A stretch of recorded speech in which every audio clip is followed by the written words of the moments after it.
It's Bears week, everybody. The 49ers are vying for their sixth straight win in a row.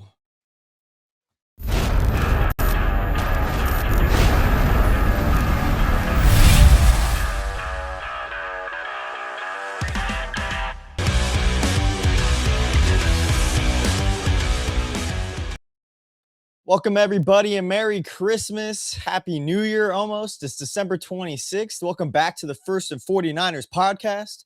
It's your host, Cole McMahon. What's this, Friday now? We're on Friday, December 26th. I hope you guys all had a Merry Christmas. I know I did. It was a fun one. Got to spend time with the family. Got some cool presents. I got a Jerry Rice jersey, 1990 jersey, Mitchell and Ness. I was super excited to get that. Got a couple cool Niner sweatshirts and everything. And I'm feeling good. And hey, man, it's 49ers versus Bears. 49ers versus Bears preview. Kyle Shanahan versus Ben Johnson. A big week for the 49ers. A big week for the Bears as well. The 49ers sit, I think, at the 5th seed right now. The Bears are in the 2nd seed. So a lot of implications can happen on this Sunday. But it's a big matchup. Both teams are 11-4 right now. The 49ers, have the 5th seed. Both teams are 11-4. And going into this week, man, the Bears coming off of a huge win. Bears versus the Packers game. That one went to overtime. It was a 46-yard bomb from Caleb Williams to DJ Moore to win the game, to hit the walk-off grand slam, to finish that game off versus the Packers. A Jordan Loveless Packers team, who when he went out of the game with a concussion, Malik Willis had to go in there and he played pretty well. But the Bears were able to sneak back. They were down at some point 16-9, came all the way back. And man, that was just a crazy game. So they're red hot right now. They're coming off of a great win. And that game was on Saturday. And the 49ers coming off of a massive win as well, though. Monday Night Football versus the Colts, winning 48-27 versus Grandpa Rivers. Rivers was ripping up that defense to shreds in the first half. Doing pretty well in the second half. Niners defense made a lot of adjustments, though. And they got some crucial takeaways. D. Winters with the pick six to seal the game off to end it. And the 49ers, man, they're feeling themselves as well. 5-game win streak right now. Brock Purdy probably played his best game of his career, definitely of the season. And so the 49ers are also feeling really well right now. And then, of course, just the Kyle Shanahan versus Ben Johnson matchup. Two of the best head coaches in the league right now, looking for a Coach of the Year award. And, those two names are floating around for sure. Ben Johnson, what he was able to do, turning that Bears team around from, I think, 5-12 last season. Shanahan turning the Niners team around from 6-11 last season, and now vying for that number 1 seed in the NFC right now. You got a couple other names in there too. Mike Vrabel, D'Amico Ryans as well. A couple names in there, guys. So it's going to be a huge one. Two big offensive geniuses, offensive gurus battling it out against each other. And last season, the 49ers, they destroyed the Bears. I think it was 38-13. I went to that game. It was a fun one. So Shanahan is already 1-0 versus this Ben Johnson team. Technically 2-0 if you want to say, when Ben Johnson was the offensive coordinator for the Lions back in 2023. Niners obviously beat the Lions then in the NFC Championship game to go to the Super Bowl. But before we get into any more of the 49ers Bears preview a little bit, guys, we got to just dive into some of this practice report for the 49ers. We got some good news, some bad news, and we're just going to start off here with George Kittle. We got an update today from George. He hurt his ankle on that hip drop tackle. Luckily, it was not a high ankle sprain. It was a low to mid ankle sprain. This was a day ago. Excuse me. He did not practice for the second day in a row. So that was 1 day ago from Matt Mayoko. But then we got the new report 4 hours ago. John Lynch on KNBR said George Kittle could be a game time decision for Sunday's game. Hat tip to RSF 49ers for posting that news before I could even see it. So there, we got some kind of good news right there. George Kittle, obviously that means his ankle injury is not too serious right now, right? It's not too serious. Low ankle sprain. He could be probably will be a game time decision. Whether he's going to be playing or not, it's a good sign to see that he actually is. It's possible that he's going to be available for this game. In worst case scenario, he doesn't play this game and he heals up, he rests up. Hopefully the Niners win this game against the Bears, and he's back for potentially the biggest game of the season versus the Seattle Seahawks in week 18. And we also got a huge update This was from Chase Sr. According to John Lynch, the 49ers are re-examining a potential playoff comeback for the linebacker Fred Warner, guys. Could we witness a Fred Warner comeback in the playoffs? If you've seen some of my stuff, you know that I'm excited for it. You know that that is my dream scenario for Fred Warner to come back in the NFC Championship game, for the 49ers to have the 1 seed, to play all these games at home, and for Fred Warner to show back up. Matt Mayoko was talking about it on his show. He is rehabbing 6 hours a day, man. And even Matty M, Mayoko, he thinks that I mean, his personal opinion, he hasn't heard anything, but he believes that Fred Warner will be back if the Niners are able to make it to the NFC Championship game, make it to the Super Bowl. And that is all us 49ers fans' hopes and dreams right there. And, if there's anyone to do it, it is Fred Warner. The way he was able to play on a broken ankle, a fractured ankle last season, for like half of the year. I mean, he broke this ankle in October. I think it's October 12th. So he's nearing the 3 month mark. And then we still got, I think, 4 or 5 more weeks till potentially the NFC Championship game. So there's time. And if there's anyone to do it, Fred Warner is there to do it. He's been sleeping in his cryo chamber recently. And he potentially could be back for the 49ers, which could potentially, propel the Niners to a Super Bowl victory. Hopefully that happens. We don't know if it'll happen or not. But Fred Warner, he's superhuman. He's rehabbing, doing everything he can possible to get back on the field. He's super motivated and one of the league's best linebackers, the best linebacker in the NFL. And he's just superhuman, and he knows what the right things to do. And when he's got his mind set for something, he's gonna try to do everything in his willpower to get back on the 49ers on that field. So that was a huge, it was a huge update. It was nothing too crazy, but every time we see John Lynch out here on KNBR, it was like, yeah, it's going to be a stretch, probably going to be out for the season. And then this week we got, we're reevaluating right now. The team doctors are reevaluating for a potential playoff comeback. So we'll see if Fred Warner will be returning. That's something for sure to keep an eye on as the weeks progress, guys. And here we got another update from Matt Mayoko, the 49ers injury reports from today's practices, and for the 49ers injury reports for the game going into it. So Renardo Green is going to be out once again with a neck injury. Darrell Luter Jr. didn't have a terrible game this Monday night against the Colts. He had I think he had 2 good pass breakups. He did have 2 PI calls. There's one that even Shanahan said shouldn't have been a PI. It was a really bad one. He was right on the receiver, and there was no grabbing, no holding or anything. They called a PI on him. So it definitely still hurts that Renardo Green is out, but Darrell Luter Jr. has been playing pretty all right. And Shanahan said as well, he had a big impact in the run game as well, in that Colts game. We got Curtis Rourke is out, obviously.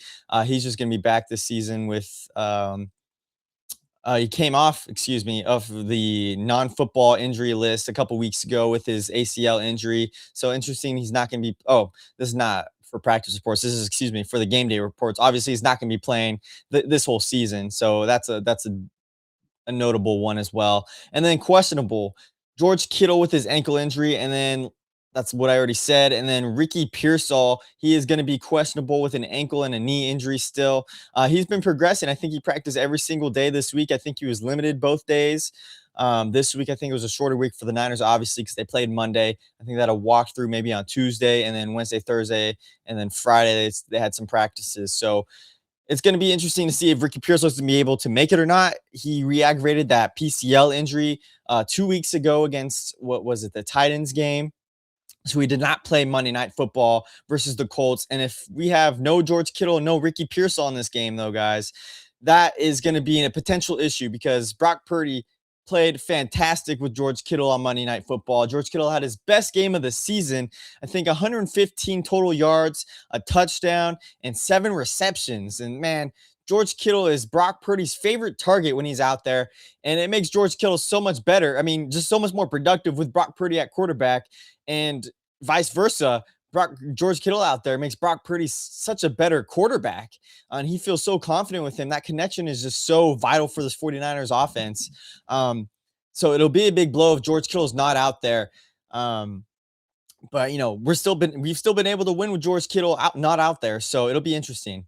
And then we also got the last injury report today from Jacob Cowing. He may start practicing next week. Kyle Shanahan, this is from Matt Barrow, said the 49ers were close to opening Jacob Cowing's practice window this week and would be surprised if it's not open next week. So that is all the practice slash injury reports from today, December 26th. Man, I just can't believe this Christmas season flew by. It's Christmas is already over. It's sad. We got to wait another 364 days for it. I love the Christmas season, but that is all the injury reports we got so far for the 49ers. See if I'm missing anything else here. For the Bears, the biggest one is Rome Odunze, the wide receiver, will be out with a foot injury for the second game in a row. So that's good for the 49ers and for the secondary, especially playing against this game with Caleb Williams and just the way he's able to make plays, make off-schedule plays and everything like that. So having one of their guys out is going to be big for the 49ers defense. And as along with the 49ers being out with Ricky Pearsall, a little, or George Kittle, they're both questionable, but it levels out the playing field just a tiny bit. But one thing I also wanted to note real quick is just look at this injury report right here. This is all that's on the injury report. Remember like 10 weeks ago, 5 weeks ago, when that thing was like 20 pages down, it was 20 pages down. And now we only got 4 guys on this injury report. The 49ers, man, it was terrible how many injuries they had so early on in the middle of the season.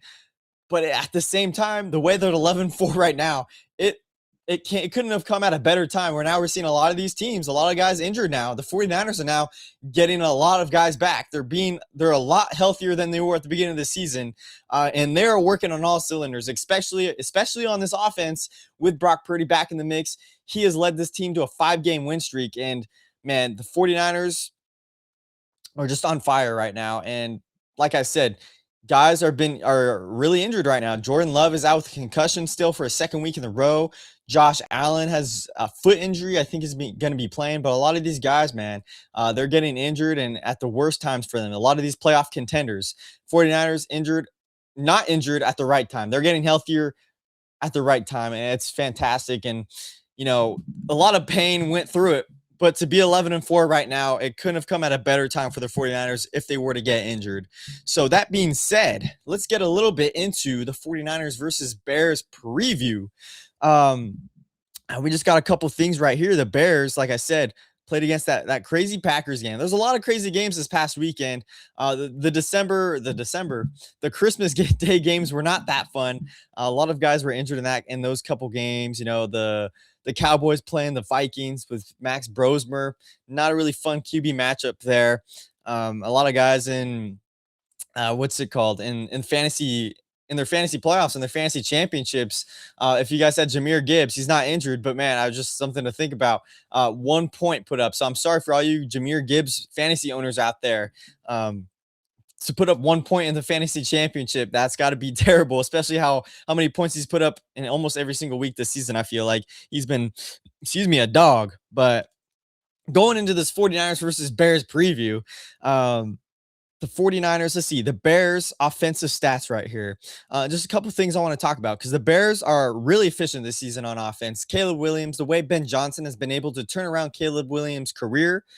He's only been in the league for this is his 3rd year now, I think. He's playing great.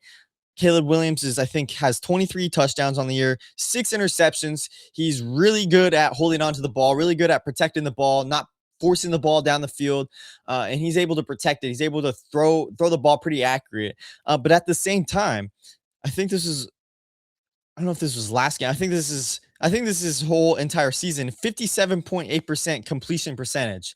That's not great. Or 51%. That's not great for Caleb Williams. So yes, he is careful with the ball, throwing 23 touchdowns and only 6 interceptions, but his completion percentage is barely over 50%. And that's not great for any quarterback. In comparison, Brock Purdy, some of his games, and this is in the past 5 games, Brock Purdy's first in the NFL in completion percentage. 70% completion percentage for Brock Purdy these past 5 games. The best 5-game stretch he's had. The only 5-game stretch I guess he's had this entire season, because this is after he came back from his injury, that first game back with the Cardinals versus the Cardinals. He's also first in the NFL, 110.1 passer rating in these past 5 games. And then first in the NFL, 48% first down percentage. So Brock Purdy has been playing lights out right now. And like I said, same with the injuries and the Niners getting healthier. It couldn't come at a better time. Brock Purdy is playing phenomenal football. Best game of his career last week against the Colts. 5 touchdown passes, 1 interception, and 295 yard passes. 295 yard just yards. Excuse me, I can't talk right now. 295 yards passing in the game. That's what I'm trying to say. Excuse me. I don't know if it's all the cookies I've been eating recently, but I couldn't get those words out of my mouth. Um, but it's going to be a good matchup because this Bears team, they're hungry. They're coming off that huge Packers game, like I said. But here's some of their offensive stats: 219.4 yards per game, passing yards per game. That ranks about average in the NFL at 14th overall in the league. So it's kind of middle of the pack for this Bears team. Caleb Williams has been playing great football. And then this is the thing that stands out, though, for the 49ers defense is 152.1 yards rushing per game. So the Bears have a fantastic run game with that duo between DeAndre Swift and Kyle Monungai. Monungai is a fantastic player, and he had a really great game against the Packers last week as well. But that's a lot of yards. That's second in the league in rushing yards per game. So if we know anything, it's the 49ers have not the greatest run defense right now. But look what they did last week against the Colts, against Jonathan Taylor. I think they only allowed 47 yards rushing to Jonathan Taylor, and I think on 14 attempts. So I talked about it with my boy Rich again. Just for some reason, offenses facing the 49ers, they don't run the ball that much, especially with teams that have great running backs like this duo right here, DeAndre Swift and Monungai. That's the recipe for teams to beat the 49ers. It's run the ball, run the ball, run the ball. And the Colts didn't do that last week. And I don't know if it was because it definitely was a shootout game. Phillip Rivers putting up 27 points against the 49ers defense. Or if the 49ers, just get up on them early where teams are down maybe by 14 points already. So they think, man, we really got to start passing more. But we haven't seen it, like I said, against the Panthers. Rico Dowdle didn't do too much against the Niners. And then Bijan Robinson, they were trying to run the ball on the Niners, but the defense only gave up 56 yards rushing. So the 49ers, for whatever reason, have been able to somewhat contain these running backs. And let's hope that continues against this Bears game, against this duo especially, because I feel like the Niners haven't really faced a lot of duo running backs that really split carries throughout the games. But that's an interesting one. So that's one of the biggest keys for the 49ers defense in this game is to limit the rushing yards in this game. And like I said last week, the key for the 49ers defense to win that game was don't allow Jonathan Taylor to get 100+ yards rushing in the game. And they allowed under 50.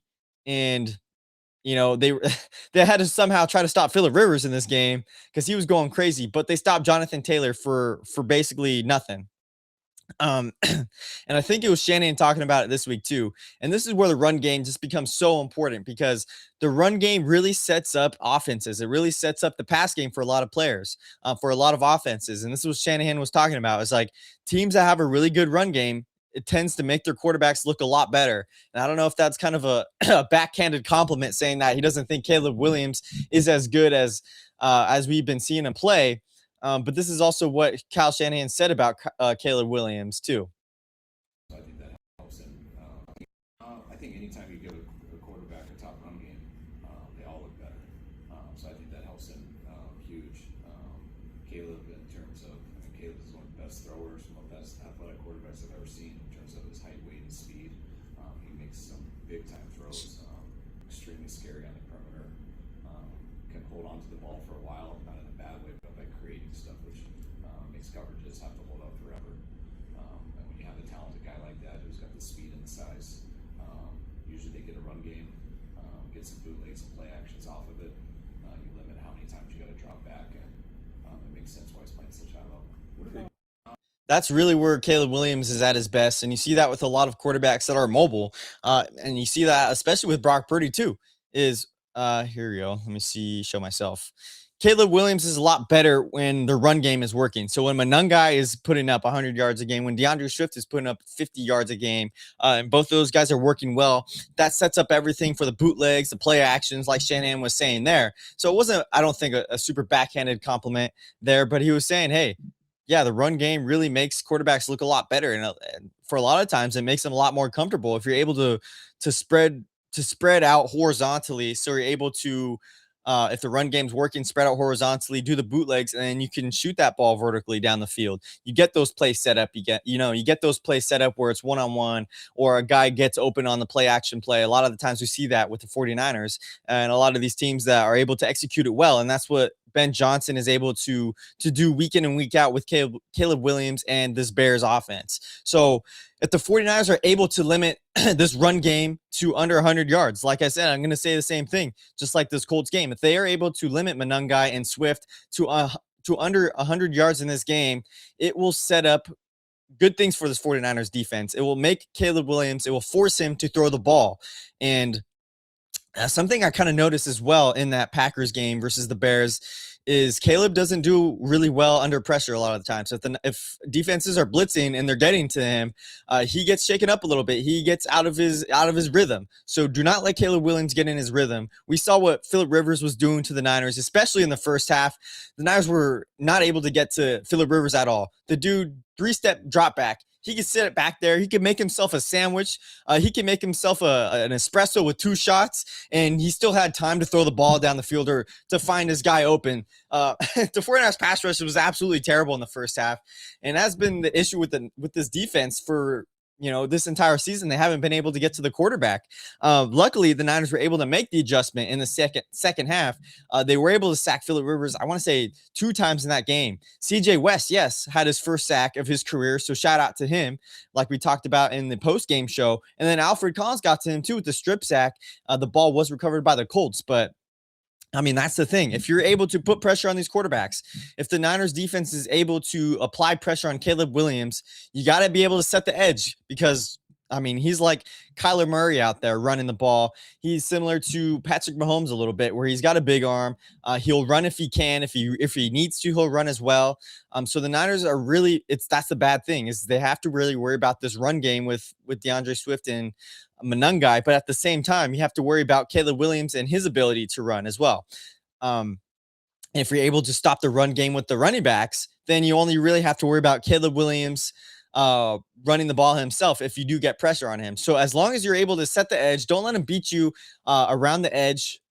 Make him, at the same time, just make him be able to run through the middle of the field. Because who do you got? You got Tay Bethune, who's finally back there. You got D. Wenders, 2 great replacements, for Fred Warner, for Dre Greenlaw this season. You got 2 great linebackers. So I don't think Caleb Williams can necessarily beat you if he's trying to run through the middle of the line, through the middle of the field. So if you're able to somewhat contain him, keep him off the edges, don't let him do damage on the edges and everything like that, the 49ers could potentially be more successful stopping Caleb Williams in this Bears offense. But number one, stop the run game. Stop the run game first, and then worry about Caleb Williams after. Make him throw the ball. The 49ers have been able to slowly but surely get some interceptions, get some takeaways in the past couple games. They had the interception. D. Winters had the pick 6 in this last game to seal off the game. We got a couple more takeaways there as well. I said the Alfred Collins one, that wasn't a takeaway, but it was a fumble. And then Jair Brown with the peanut punch on special teams. So that's another big thing for the 49ers is going to be takeaways, is going to be getting these interceptions and getting these fumbles in this game, because there's a huge stat here where the Bears are number 1 in the league when it comes to takeaways and giveaways. Let me find the stat right here if I could find it. I wrote it down. Here it is. They lead the NFL. The Bears lead the NFL in 31 takeaways with only 10 giveaways this entire season. So they've been able, the Bears defense is huge at getting fumbles, getting interceptions, getting takeaways in games. And they, like I said, they're really great at protecting the ball in offense. Caleb Williams only has 6 interceptions this year. So that I guess the other 4 out of the 10 is going to be fumbles. The 49ers are able to win this turnover battle. That's another big step to winning this game against the Bears, because they're great at it. The 49ers are like 25th in the league or something in takeaways. They have 16 takeaways. So they have a -4 differential. There's 16 takeaways, and then they've given away the ball 20 times this season. So, but it comes at the same time where these past 2-3 games, the 49ers have been actually able to get the ball, take the ball away on defense. We saw it there with D. Winters jumping the route on the tight end, and then Jair Brown using the Fred Warner mentality, peanut punching the Fred Warner tactics and peanut punching it out on special teams, which once again, special teams helped us win that game against the Colts. And they continue to play better and better and better. And it's going to be one of the reasons why they make a good playoff push when the time comes. So the 49ers offense and the special teams are going to have to carry the 49ers defense throughout these next 2 games against the Bears, against the Seahawks, and throughout the playoffs. And that's just where the 49ers stand right now. But man, it's going to be a good one because both teams are really hot right now. The 49ers, 5-game win streak. The Bears, I think, have won 7 out of 8 out of their 8 last contests. And then coming off of that huge Packers win, they have, I think, 8 days of rest because they played on Saturday. The 49ers have 2 days less of rest. They've played on Monday, so they only get 6 days going into that Sunday night football game. But it is at home for the 49ers, and the 49ers played great in primetime football. They played great in this Monday night game. They played great Sunday night against the Falcons earlier this season, winning 20-10, I believe. But that's the biggest thing. Got to stop Monangai. And then offensively, the 49ers just got to keep doing what they've been doing. Brock Purdy just got to keep playing out of his mind. He threw for 5 touchdown passes this last week. He's got to be able to protect the ball, which he has been doing the past couple games. We don't want to see the same thing that he did against the Panthers, against the Panthers with the 3 interceptions. But Purdy has been able to turn up, it seems like turn up a second gear right now. And this offense is working on all cylinders. Everyone is working well. The offensive line has been playing really great. I think Purdy only got sacked 1 time this last game. Trent Williams is doing good. This O-line is healthy. Dom Pooney's playing good. Colt McKivitz, Spencer Burford in that left guard spot, and even Jake Brendel, man, is playing pretty good right now. And the 49ers face a really good Bears defense. So if you keep Brock Purdy upright, you give him enough time to sit in the pocket a little bit, he's going to be able to make plays with his legs. But if it's the same thing, if they're able to execute and play the same way they did against this Colts team, and Brock Purdy's able to lead this offense the way he did this last game, it's going to be a good one and potentially a shootout. I could really see a shootout happening once again in the Sunday night game against the Bears because the way the 49ers defense has been playing, that's kind of what everything is gearing up towards. And then Christian McCaffrey too. Best rushing game of the season for him. Averaged 5.6 yards per carry against the Colts, 117 rushing yards, and 2 receiving touchdowns. We haven't seen this Christian McCaffrey this entire season when it comes to running the ball. It has been hard to get 3 yards of play for Christian McCaffrey. I think he's averaging 3.8 yards per carry this entire season. To put up a great game like that in week 16 of the season, he's been healthy all year long. It seemed like, and this once again goes back to this offensive line playing well, not only in the pass blocking game, but in the run blocking game. They were opening up holes for Christian McCaffrey, and he was hitting them. He was able to get through holes, make cutbacks. He was able to get around the edge and actually shoot through the edge and get positive yardage. Christian McCaffrey had his best game of the season, and I think it particularly, had to do with how well this offensive line played. If we get to see that same performance again from this O-line, I mean, who knows? I think we can see another Christian McCaffrey masterclass, and that's what you're going to need. When Brock Purdy's playing on all cylinders, great. When Christian McCaffrey's able to run the ball, great. Good things happen for the 49ers. And even if it's not happening in the run game, though, Christian McCaffrey's going to be there in the receiving game. I think he had 50-plus yards receiving in that game, and I'm not sure what the exact stat was for this last game. But, if George Kittle's not out there on Sunday night, you can expect Christian McCaffrey to get a lot of the workload along with Juwan Jennings. Those will probably be your top 2 receivers in that game. Because I don't know if we're going to be able to see Ricky Pearsall out there as well. If George Kittle and Ricky P are not out there, expect Christian McCaffrey and Juwan Jennings to be your best receivers in that game against the Sunday night game against the Bears, because Christian McCaffrey's been doing it all season long. And the Bears have given up, the only time they gave up 82 yards rushing this season was against Emmanuel Wilson. So the Bears haven't given up a single 100-yard rusher this entire season. So their run defense is pretty good. McCaffrey's coming off a 100-plus yard game on the ground. and Emmanuel Wilson for with 14 attempts against, this was the Packers. This was last game. I was trying to remember Emmanuel Wilson, like who? But that's the backup running back to Josh Jacobs. He put up 82 yards on 14 attempts. That's the most the Bears, I believe, have given up this entire season. So it's going to be tough. Christian McCaffrey could do it, though. If the way this offensive line has been able to play, Christian McCaffrey could do it. And just like I said, just reiterating the turnovers. The turnover battle is going to be huge for the 49ers because this Bears defense is able to get a lot of takeaways. Brock Purdy's got to be able to keep that ball. Don't throw it into triple coverage. Don't throw it into tight gaps that are likely nothing's going to be there for him. Just keep balling out, Brock Purdy. You were the dog of the week this last week. Just keep doing what you've been doing, dude.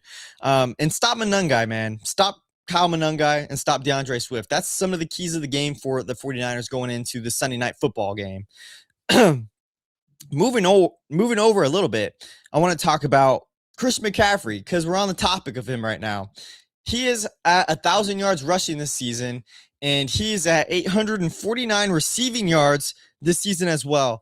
And the big question is, can Christian McCaffrey get to 1,000, another 1,000 season? He's done it once before. I think it was 2019. He could become potentially the first running back in NFL history to do it twice in his career. He has got 1,039 rushing yards, 849 receiving yards, and he's got 151 to go to get 1,000 with 2 games left. That is why I'm saying if George Kittle is out of this game, if Ricky Pearsall is out of this game, Christian McCaffrey is going to get a ton in the air. Line him up in the slot, Kyle Shanahan, because we all want to see it happen. Obviously, we want to win the game first over anything. But if George Kittle and Ricky Pearsall is out, I can almost guarantee Christian McCaffrey is going to get over 50 yards receiving in this game. With 2 games left, he's on the verge of it. If he could get 70 in this game and slash that thing in half, 75 yards, he's only got to get another 75 in that Seahawks game. It's going to be tough, but if there's anyone to do it, Christian McCaffrey could do it. For the Bears, there's only a couple running backs that have gotten more than 50 yards in receiving. Chase Brown got 75 yards receiving against them a couple weeks ago, and then Devin Singletary got 53 yards receiving on the Bills defense. The only other running back to get close to that was Kenneth Gainwell with 30. So obviously not a really staunch comparison like when you're talking about running backs, because not all these running backs are great receiving running backs like Devin Singletary. But Kenneth Gainwell, what about that game this last week against the Lions? He had that crazy catch. So 30 yards receiving there. But anyway, if there's anyone to do it, Christian McCaffrey could do it in this game. If you could split that in half to get 75 yards, Chase Brown got 75 yards receiving. So if Christian McCaffrey could do the same thing, if George Kittle's not going to be in this game, if Ricky Pearsall's not going to be in this game, then man, give the ball to Christian McCaffrey. We want to see the 1,000 yard season as 49ers fans. So let's make it happen, baby. Christian McCaffrey as well going into week 18. In the first game of the season against the Seahawks, he put up 73 yards receiving, 9 receptions. So the odds are in Christian McCaffrey's favor right now for the 1,000 yard season, but it is really difficult with 151 to go. If he has a huge game, the only way he's going to be able to do it, I believe, is if George Kittle is going to be out and if Ricky Pearsall is going to be out. If both those guys are in, or if one of those guys are in, I don't see Christian McCaffrey having a big receiving game for the Niners. I mean, but who knows? If the run game isn't working really well, how do you get Christian McCaffrey involved? Throw him the checkdowns. Throw in checkdowns, Brock. Get him open. Put him in the slot. Run some of those underneath patterns and everything like that, and give Christian McCaffrey a chance. So those are some of the things going into this 49ers and Bears game I really wanted to handle and to just talk about here on this 49ers versus Bears preview. Let me just say once again, for the keys of the game, stop the Bears run game to under 100 yards, and you're going to win the game. That and win the turnover battle, the 49ers have it. The 49ers are definitely a more experienced team than the Chicago Bears. They're a younger team. They're playing great right now. 7 out of their 8 games they've won. But this 49ers, man, with Kyle Shanahan at the helm, Brock Purdy playing absolutely terrific. I think just everything is in favor for the 49ers to win. Yeah, they have 2 days less 2 days less of rest going into the Sunday night matchup, but it is at home. They are on a five game win streak, and they have a lot to play for because the 49ers still have an opportunity to get that 1 seed. They just have to win out. Even if the Seahawks do lose against whoever they're playing this week, the Niners will still have to win out because I think the Seahawks are 12-3 right now. So if they lose this week, they'll be 12-4. If the Niners win this week, they'll be 12-4. So it'll be two 12-4 teams going against each other if the Seahawks are to win or are to lose this week. So it'll be huge. It's huge matchups for the 49ers. You got a lot to play for. And I want to say I think the 49ers are favored to win this game by 3 points, as they should, because they're playing out of their mind. They're more experienced.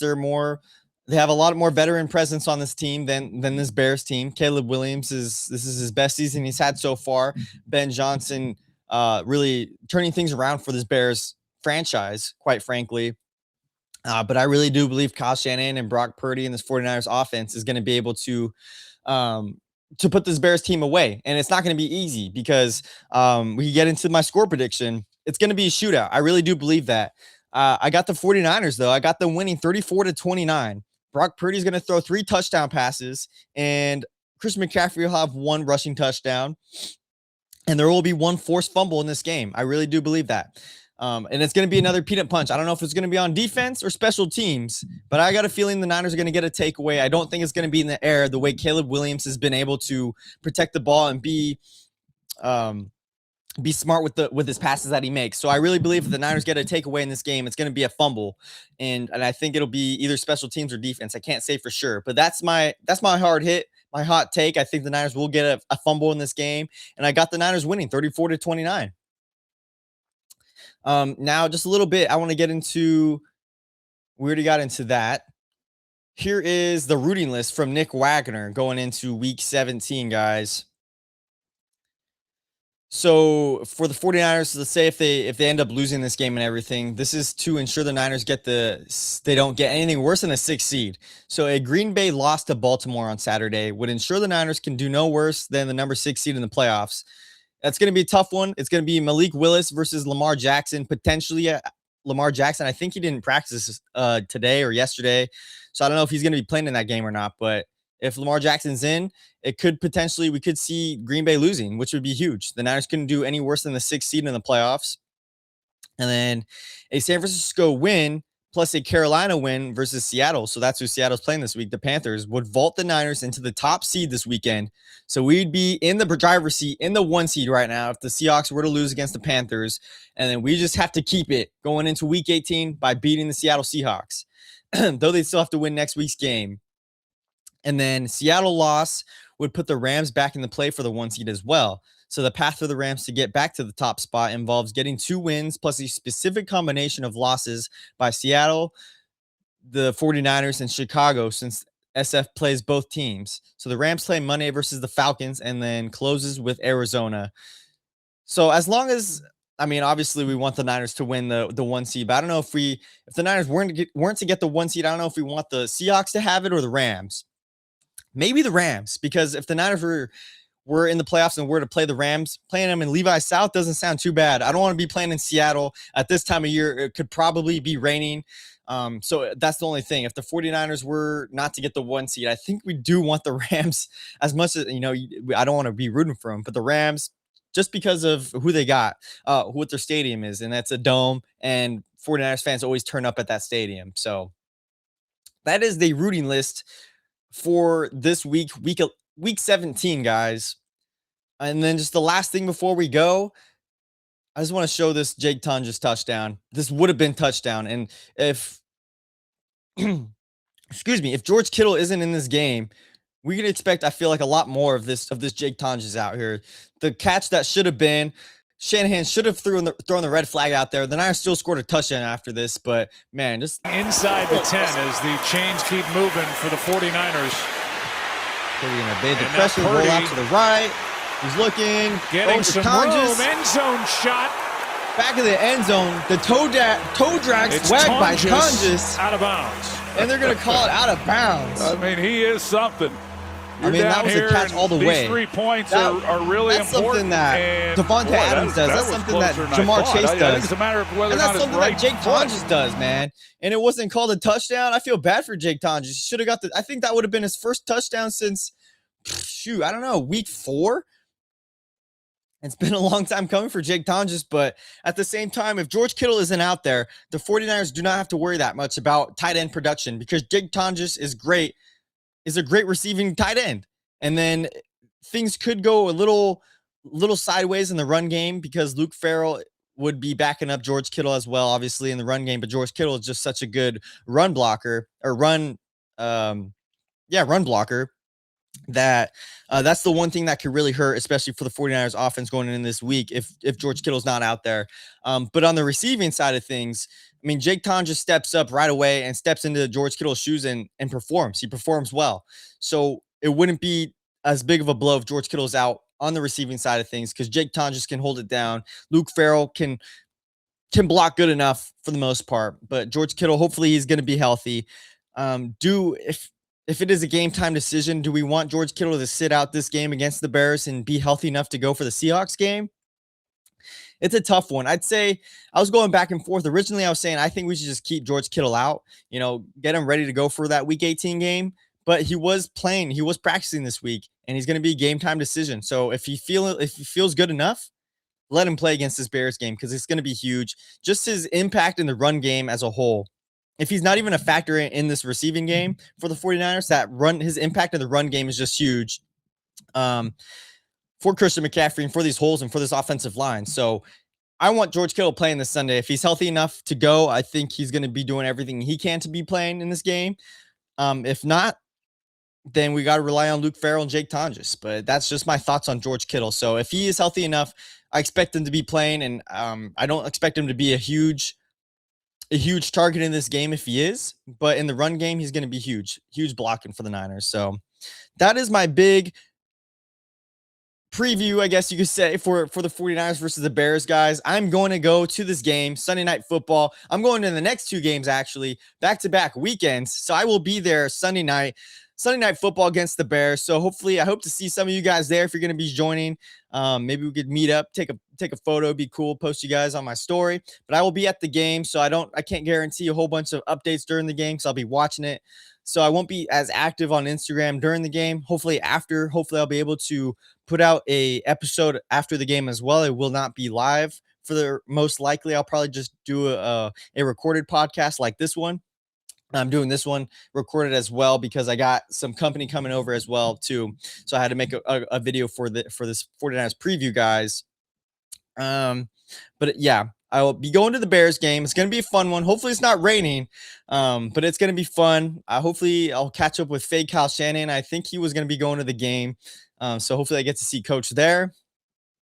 But yeah, so just stay tuned for more 49ers content, guys. Once again, I want to thank you guys for 7,000 followers on Instagram, and we're getting really close to my benchmark goal of 500 subscribers on YouTube.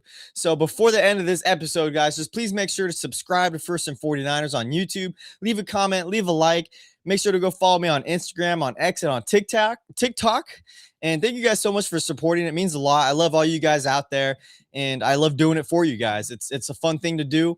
So let's try to help me get to this goal of 500. If not, it is what it is. I hope you guys enjoy what I'm doing. I appreciate you guys week in and week out, and stay tuned for this week against the Bears. Go Niners. Stay faithful, baby. Talk to you guys later. Touchdown! San Francisco!